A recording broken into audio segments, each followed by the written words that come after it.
A operação militar anunciada na madrugada de quinta-feira pelo presidente da Rússia, Vladimir Putin, em Donbás, na Ucrânia, trouxe à tona uma questão.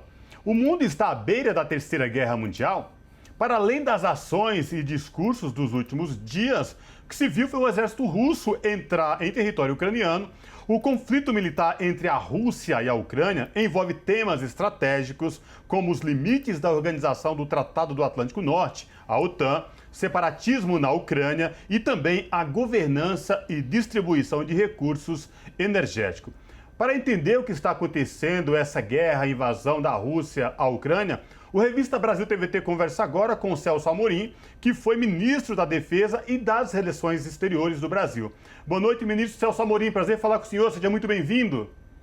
Obrigado, prazer meu. O meu quadrinho está entrando aqui, eu não vejo direito você, mas tudo bem. Maravilha. Tudo certinho. Ministro, para a gente começar o nosso papo aqui, para os nossos telespectadores da TVT e também ouvintes da Rádio Brasil Atual, entender melhor o que se passa lá no leste da Europa, Rússia, OTAN, Estados Unidos, essa nova ordem mundial. Queria que o senhor explicasse para a gente, para os nossos telespectadores aqui, de forma didática, se o senhor puder, claro, o porquê que está acontecendo esse conflito neste exato momento entre Rússia e Ucrânia. Vamos lá, quer dizer, eu não sei se eu explicarei por que nesse exato momento, mas eu posso tentar dar uma explicação sobre a raiz do conflito, que remonta essencialmente, claro que é outro, sempre há antecedentes históricos, mas remonta à dissolução da União Soviética, ao fim da Guerra Fria, a promessa não cumprida pelo Ocidente, muito especialmente pelo presidente norte-americano, de que a OTAN não avançaria nem uma polegada, essa foi a expressão usada, nem uma polegada para além da Alemanha, para a Alemanha reunificada, naturalmente, em direção ao leste. Pouco depois se viu que já no governo Clinton essa promessa não foi cumprida, houve uma primeira leva de incorporações, basicamente a República Tcheca e a Eslováquia, não tenho certeza se a Eslováquia entrou junto, a Hungria e Polônia entraram, e já na intervenção na Sérvia, por causa do Kosovo, que aliás foi também uma violação, importante que se diga, foi uma violação da integridade territorial de um país, sem autorização das Nações Unidas, pela OTAN. Já nessa época, esses países já faziam parte. Mais tarde, outros foram sendo incorporados. Digamos, é de se notar especialmente a incorporação dos países bálticos, porque eles fizeram parte da União Soviética, Letônia, Estônia e Lituânia, mas são países peculiares, porque eles, digamos, tinham já, no período, por exemplo, de entre guerras, eles ficaram independentes, porque eles tinham uma tradição cultural diferente. E mais recentemente entraram também alguns países da antiga Iugoslávia, acho que do último entrou foi Montenegro ou Macedônia do Norte, não sei. Mas a coisa realmente começou a incomodar quando a OTAN começou a buscar aliados no coração do que foi a antiga União Soviética. Por um lado, a Geórgia, não vamos esquecer que a Geórgia é onde nasceu Stalin, né? E também com a ameaça de colocação de, foguetes e armamento sofisticado, e agora, mais recentemente, se acelerando, da Ucrânia. Eu acho que essa aproximação, e sendo que no caso da Ucrânia, inclusive, o Ocidente participou ativamente, eu não estou dizendo que ele foi a única causa, não vou dizer que não tenha havido motivações locais, mas participou ativamente do que foi chamada de uma revolução colorida, né, que colocou o antecessor do atual presidente que, no lugar do anterior. O anterior era acusado de pró-russo, embora na realidade ele também buscasse uma negociação não tanto com a OTAN, mas com a União Europeia, que também incomodava os russos.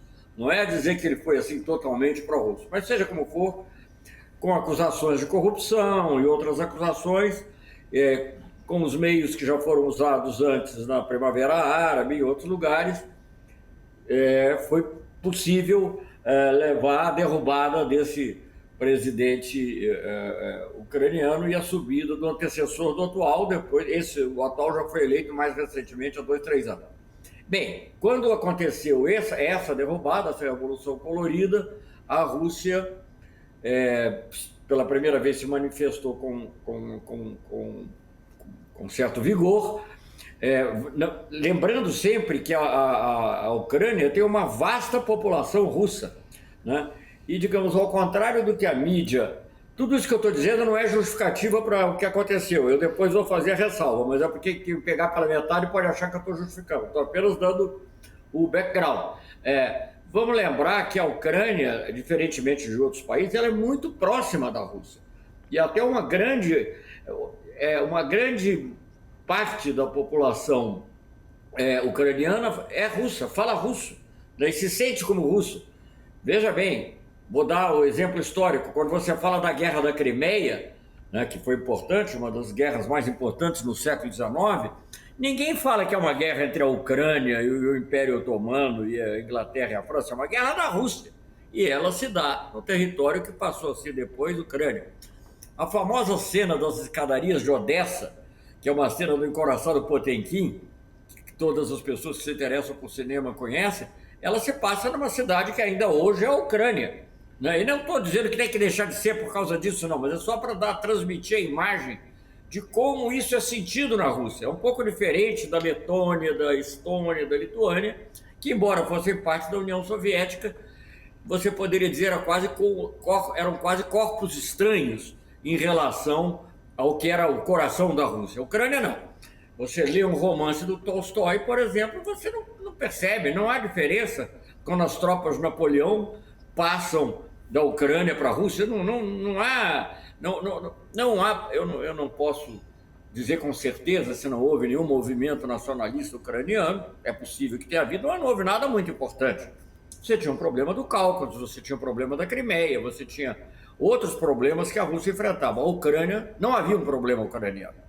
Bem, a história evoluiu, a Ucrânia, que era uma província da Rússia, tornou-se uma república, e eu acho que o que agravou um pouco a situação foi, inicialmente, o famoso pacto Ribbentrop-Molotov, antes da guerra, da Alemanha declarar a guerra à Rússia, ou avançar contra a Rússia, que tirou partes da Polônia, se eu não me engano, da Hungria também, e deixou que fosse incorporado à União Soviética. Depois retomou, mas aí no final da guerra, como a União Soviética ganhou a guerra, fez parte dos aliados que ganharam a guerra, a União Soviética retomou. E por que isso é importante? Porque isso mudou um pouco o equilíbrio demográfico da própria Ucrânia, que era, se não predominantemente russo, eu não sei, porque eu nunca vi uma estatística precisa, mas era amplamente russo, e os ucranianos eram uma minoria, talvez, ou talvez até um número equivalente, mas conviviam em total, aparentemente, harmonia. Não sei dizer se é absoluta, não posso afirmar. Mas, enfim, o fato é que quando a União Soviética se dissolve, a Ucrânia era uma república, como o Cazaquistão, como outros, então se separam. Bem, o que acontece? Aí são os dois momentos, né? Você tem, por um lado, a dissolução da União Soviética e, por outro lado, a expansão da OTAN, indo contra as promessas feitas pelos líderes ocidentais. E essa expansão da OTAN não para, digamos, no antigo leste europeu, países satélites, entre aspas ou sem aspas, que teriam até razões para desejar uma maior aliança com... Não, ela avança e chega à União Soviética, como eu já disse, e agora chega na Ucrânia. Volto para fazer um comentário que pensadores e políticos, estadistas norte-americanos de visão realista, que não tem nada de pró-russo, a começar pelo famoso George Kennan. Quem estuda diplomacia sabe que tem sobretudo diplomacia mesmo, profissional, tem um documento famoso que é conhecido como o Telegrama Longo, que é um telegrama que o George Kennan, então embaixador na Rússia, no final dos anos 40, ele expõe que a estratégia dos Estados Unidos e do Ocidente em relação à União Soviética deveria ser uma estratégia de contenção. Bom, então esse homem não tem nada de pró-russo, né? Mas ele é um grande conhecedor. E ele descreve em 97, creio, num artigo de 97, quando há a proposta, durante o governo Clinton, da primeira leva de expansão, como um dos maiores erros da política externa norte-americana, que a Rússia não representava nenhuma ameaça e que apenas isso despertaria sentimentos nacionalistas, e que provável que foi o que ocorreu. Então, o primeiro crítico.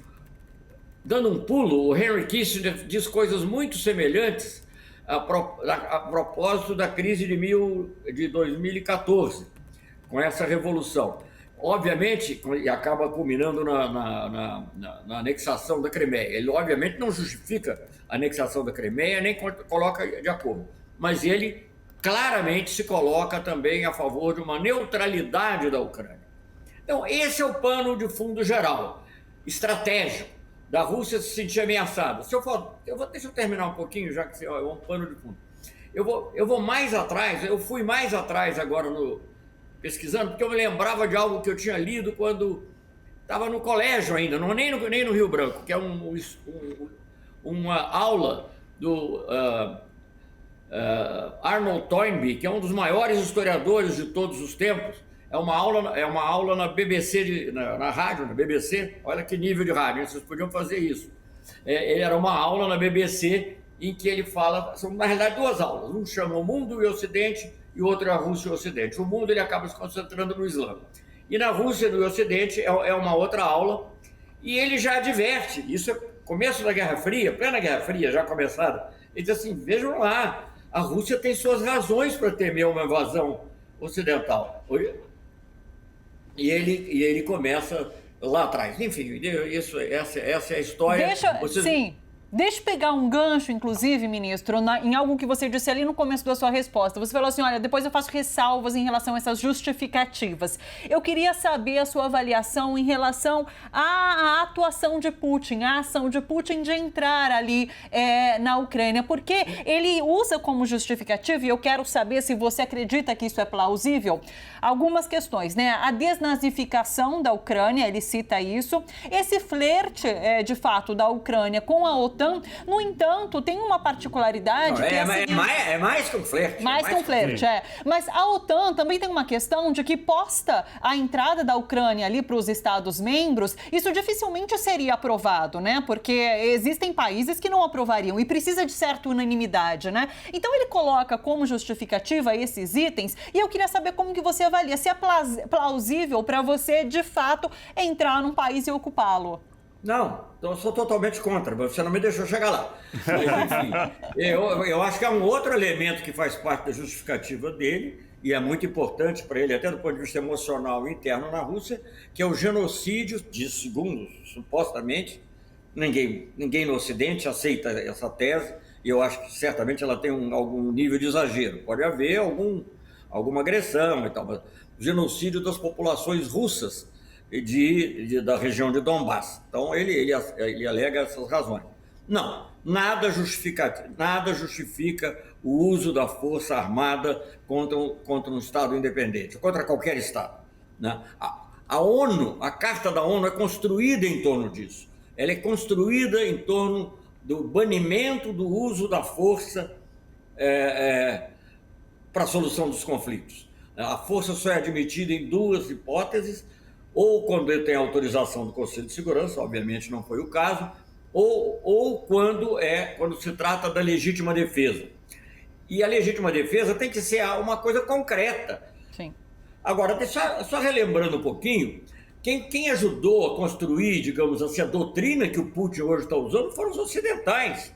Quem inventou a ideia, por exemplo, de legítima defesa preventiva foram os Estados Unidos na Guerra do Iraque, na Segunda Guerra do Iraque, na invasão do Iraque.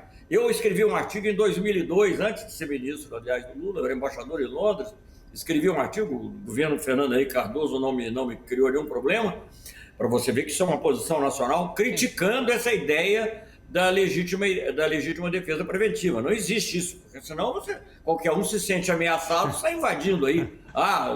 Alguém fez um grito lá contra o Brasil, não vou mencionar nem qualquer vizinho, vamos invadir. Não existe essa legítima defesa diante de um ataque mesmo, né? Então, não pode... E a autorização não houve. Então, é condenável. Não há dúvida que é condenável. Agora, é importante entender esse background todo É importante entender também que, digamos, a primeira violação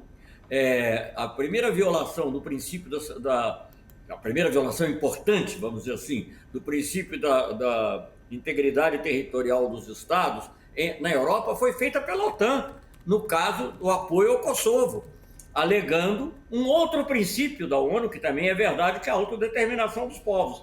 Agora os sinais são o contrário. Os russos dizem, não, esses caras querem se juntar a nós, ou querem ser um país independente. Então é a autodeterminação dos povos. E a OTAN, que desprezou o princípio da integridade territorial dos Estados, no caso da Sérvia, atacando a Sérvia com aviões, com bombardeios gravíssimos, chegaram até a atingir a embaixada da China, não sei se foi por acaso ou de propósito, mas enfim, ela hoje defende o contrário. Então, eu estou dizendo isso para mostrar como essas coisas são complexas e por que a gente deve buscar um certo equilíbrio, sem deixar de condenar a ação militar russa. Perfeito. Ministro, a União Europeia, Estados Unidos e outros países como o Japão anunciaram sanções à Rússia e a Vladimir Putin. Essas sanções anunciadas serão capazes de segurar o ímpeto de Vladimir Putin? Não, acho que de modo nenhum. Eu acho que elas têm um efeito imediato, que aliás até antes de serem aplicadas já estava acontecendo, que é a maior aproximação entre a Rússia e a China. Não vamos esquecer que há cerca de 3 semanas atrás, eu até escrevi um artigo na Carta Capital que o PT depois publicou, porque eu escrevi independentemente, lembrando que a declaração conjunta Xi Jinping-Putin é o fato singular mais importante desde a dissolução da União Soviética, porque faz a aproximação entre a maior economia do mundo, vai ser a maior economia do mundo, mais populoso país do mundo, que é a China, com o país de maior território do mundo. Então, eu acho que não traz. Se vocês tiverem tempo, eu achei interessante falar um pouco sobre uma resolução que vai ser votada. O Conselho de Segurança está se reunindo agora para isso. Eu acho que o Brasil vinha tomando uma posição, Brasil e Itamaraty, que aqui está uma esquizofrenia absoluta. O Bolsonaro diz uma coisa, o Mourão diz o contrário, o Braga Neto diz que quer entrar para a OTAN, ao mesmo tempo que... Enfim, cada um diz uma coisa. Mas o Itamaraty, até talvez por causa dessa confusão, e graças ao fato de não ter mais lá o Araújo, pode tomar uma posição que é mais ou menos tradicional do Brasil. Os discursos do embaixador são bem razoáveis. Eles criticam o uso da força, eles pedem a volta à negociação pacífica, reiteram a importância da integridade territorial dos Estados, mas não são agressivos em relação à Rússia, em função, creio eu, desse passado todo. E aí eu vou terminar a minha frase. Eu só vejo a solução.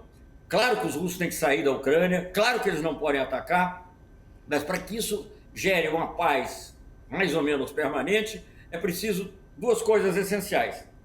Que sejam que haja um compromisso de respeito aos princípios do direito internacional. No caso muito específico, a integridade territorial do Estado ucraniano, mas também o respeito aos direitos humanos dos russos que lá vivem, e, em paralelo a isso, o reconhecimento das legítimas preocupações de segurança de todos os estados da região. E aí isso nos remete à história, ao fato de que a Rússia foi invadida via Ucrânia pelo menos 4 ou 5 vezes. Sim. Ministro, nesse sentido de recuo desses 2 principais atores aí dessa guerra, que é Putin e Biden, né, fazendo essa pressão com a OTAN, faltou a presença de um grande estadista mundial, de uma pessoa que fosse reconhecida, tivesse esse reconhecimento, que tivesse entrada com lideranças mundiais para sentar junto. Você foi ministro do ex-presidente Lula. Lula era um líder reconhecido mundialmente. Faltou no mundo hoje uma pessoa que tivesse essa estatura de sentar com essas lideranças? O presidente da França, Emmanuel Macron, tentou ali, né, de certa forma articular, Olaf Scholz, da Alemanha também, mas sem resultado frutífero. Faltou um estadista? Olha, eu acho que falta um grande estadista, mas um estadista sozinho não resolve o caso, né? É preciso haver um conjunto de estadistas que atue, né, de maneira positiva. Eu acho que o Macron fez uma tentativa, mas as pressões americanas são muito fortes. Hoje mesmo eu estava lendo que o presidente Bolsonaro teria instruído, eu li na redes, né? Não posso jurar, mas enfim, que o presidente Bolsonaro teria instruído o ministro França a ouvir o Braga Neto também nessa questão. Ora, o Braga Neto está querendo que o Brasil seja parceiro da OTAN. E, obviamente, é o mais sensível à pressão americana, porque a política nossa em matéria de defesa é um paradoxo, tem sido de total subserviência aos Estados Unidos, apesar da antipatia e do antagonismo entre o Biden e ela foi gerada na época do Trump, mas permanece. O Brasil continua tendo um oficial general no Comando Sul, que é uma coisa, uma coisa absolutamente inaceitável. Então, eu acho que hoje em dia nós precisaríamos ter, as pressões americanas são muito fortes, você precisaria ter alguns estadistas importantes querendo colocar seu peso. Eu vejo mesmo, por exemplo, o Xi Jinping, que é o chinês, ele é muito próximo do Putin, tem sido. Mas até agora ele não quis colocar o peso dele totalmente, porque ele tem os interesses dele, né? Então, a França deve ter um limite também, que ela pode ir eu tenho muita simpatia pelo Macron, mas ele teria que provar ainda que é um de Gaulle. Seria esse o momento de provar que ele... Não, porque a pressão americana é muito forte, o poder americano é muito grande, né? Ele se disser, olha, se você se comportar mal, você sai disso, sai daquilo, né? E esses países que ainda dependem muito das transações via dólar, via Estados Unidos, eles também ficam com cuidado. Por exemplo, quando o Brasil tentou aquele acordo com o Irã, que é sabido, uma das coisas que eles não podiam, por exemplo, era o Banco do Brasil, que tem sede em Nova York, não poderia operar. Estou dando um exemplo menor, mas sim. Então, o poder de pressão é muito grande. E está sendo usado. Ministro, agradeço a sua disponibilidade aqui com a gente. Muito obrigada. Um bom final de semana para o senhor. Um abraço e até a próxima. Até a próxima. Abraço, ministro. Abraço.